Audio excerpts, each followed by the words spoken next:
everyone. Thank you so much for having me. And I know you guys need to break in 20 minutes for your tea. Subbu, what's happening? It's nice to see some familiar faces. I'll keep this super informal. And I guess the goal of this whole talk is I want to give you guys a framework on how you can look at scaling your business. Okay? A little bit about me. So I wrote this book. It's called Scale Smart: How to Get Your First 1,000 Customers in India. Uh, the goal was I was doing a lot of these workshops and people asked me, okay, Ani, this is cool that you're giving this content, but do you have any Indian focus examples?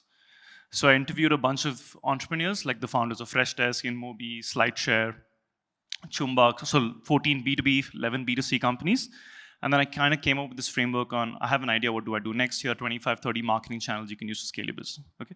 I also do some CMO on demand kind of stuff right now with startups.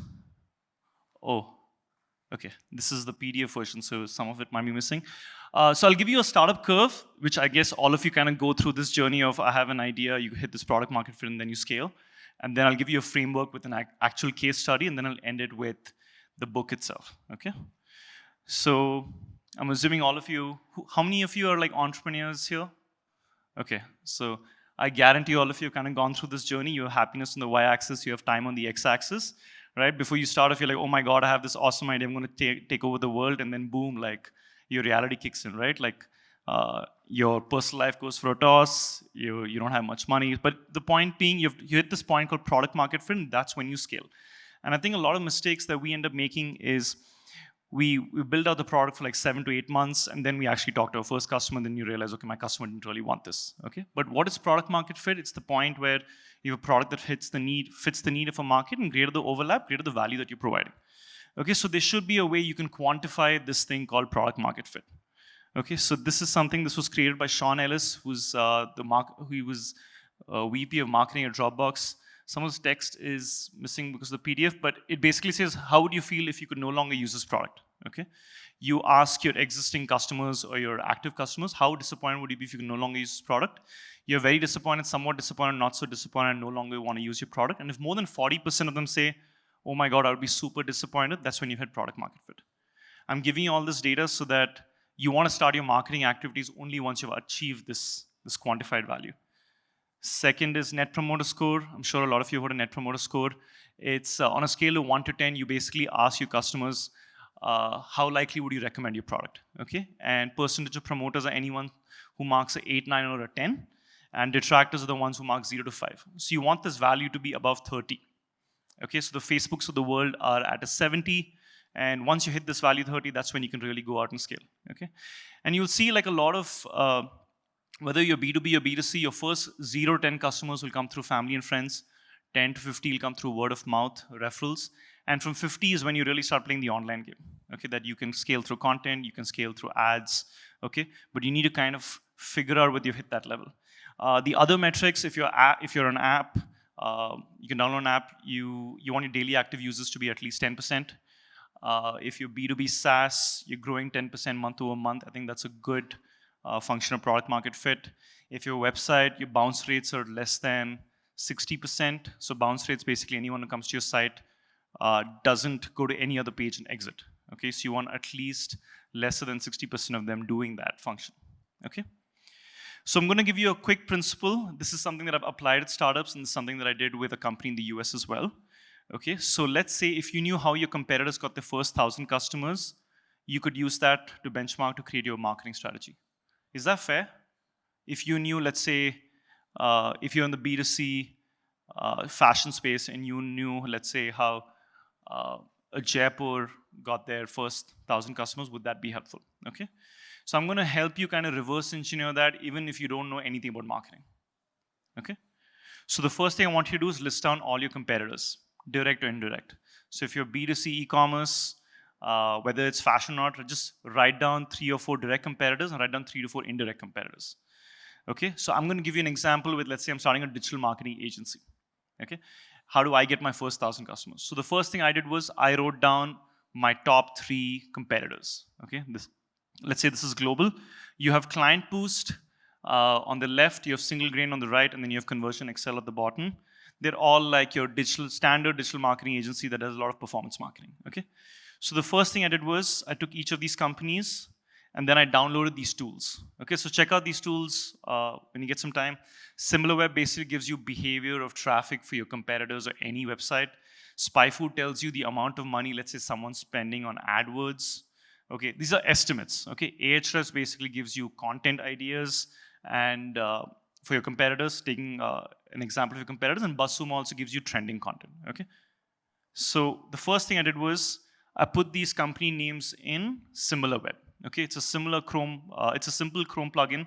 And as soon as I put, so you see Client Boost on the top left, okay, Conversion Excel on the right, and then Single Grain at the bottom. It shows you, hey, the estimated visits is 161,000 visits a month. Okay, similarly, for Single Grain, shows you 376,000. So these guys are doing well. Okay. Then within this tool itself, do you see on the top, it says Overview, Sources, Geo, Referrals. You can click on Sources, and it shows you where they're getting the traffic from. Okay, this isn't very clear, but the 6 bits are direct, links, search, social, mail, and display.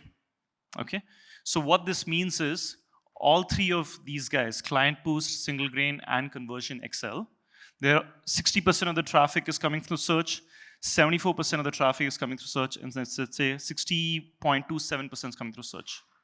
So if 3 of my competitors, their traffic is coming through search, that means I should invest in search. Is that fair? Okay. So I do that first. Second, it also gives me data around where their social traffic is coming from. Okay, so it kind of, now within the B2B space, if I go back, very little traffic is coming through social. The blue one is basically 2%, 3%, okay, the 4th bar from the left-hand side.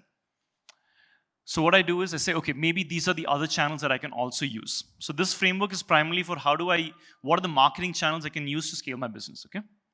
Second, I use Google and Web Archive. This is the hack, okay? So what I do is I take these companies, Client Boost, Single Grain, and put them on Wayback Machine or webarchive.org. And it shows me basically how the website looked back in the day. Okay, do you see little bars? 2013, 14, 15, 16, 17, 18. So it shows you this is approximately when the site went live. So I click on that and it shows me, hey, by the way, Client Boost looked like this. I looked at the blogs and they're like, these guys are creating 4 articles a month. Interesting. Okay, so this is maybe it'll help me with the cadence of the number of articles I need to create. Then I went to Google, I put Client Boost, which is the competitor's name, and then I use something called Tools. Do you see in the corner right? I can click on Tools and I can filter for the first 2 years.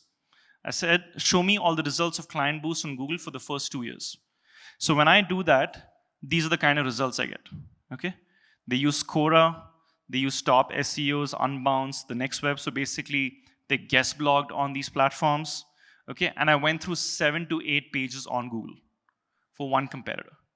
When I did that, this is the summary I got. Okay, so for social, they use LinkedIn, Facebook, Instagram, and Twitter. For guest blogging, they guest blogged on these 7 or 8 platforms. They were blogging 4 times a month. They had slides that they put on SlideShare. And then they sent out cold emails, which I picked up from a blog.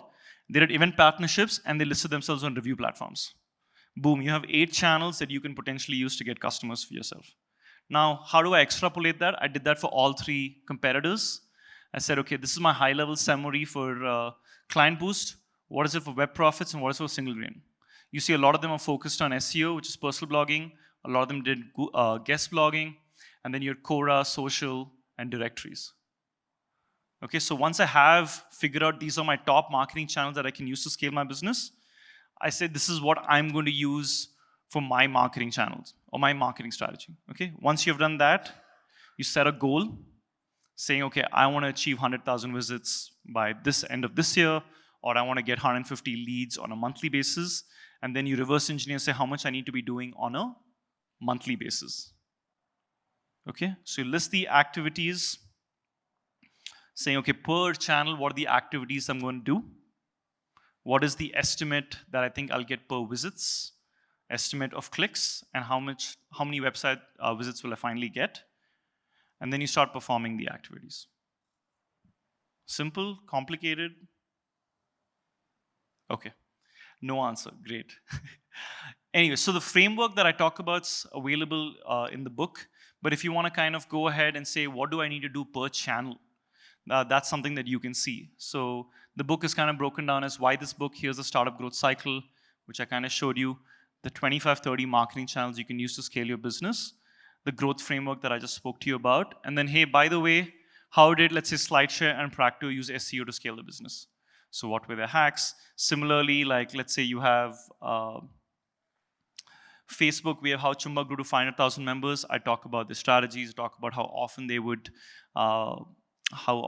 post. They would change their cover photo once every month, stuff like that. Okay, so it's broken down by channel, and there are close to 32 companies that are actually in here. Okay, Twitter, content, Taboola, YouTube, Pinterest, you name it. And one of the things that I realized in the Indian startup ecosystem is actually, once you get a foot in the door, to get access to all these like top entrepreneurs is quite simple. So can you get, whether it comes to raising money, whether it comes to access, a lot of it boils down to like how well you network. And conferences are a great place to network. Giving, I mean, even like interacting with them on Twitter, and then finally giving a lot and then asking, I think is something that's extremely important. The other thing to remember is the purchasing power in India is kind of low with trust deficit. So higher the price point of your product, the more trust that you have to build.